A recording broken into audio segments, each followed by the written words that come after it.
Gurlama. Gurlama. Hayvan eşek yiyeceğiniz keyif. Gurlama. Gurlama. O yiyeceğiniz keyif. Jelep yiyeceğin ama. Men jelep. Öyle. O çıkar ver yiyeceğiniz keyif. Bundan beri sonra var bile. Hayvan eşek. Ne ölme girmekçiler. İne.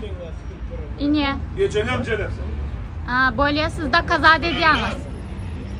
Celeplerimde kaza ediyorsunuz. Senin jelep. Ya Süt bile. çıkar Ben ver. jelep Çıkar mi? da Sen onu jelep keyif. sen yiyeceğin amına asken. Yüz mastan gidiyorum bile. Haram. Kim Yiyeceğin jelep? amına asken. Jelep sen bile. Haram bile. Ay yiyeceğiniz keyif hayvanı. Şimdi ben de onu...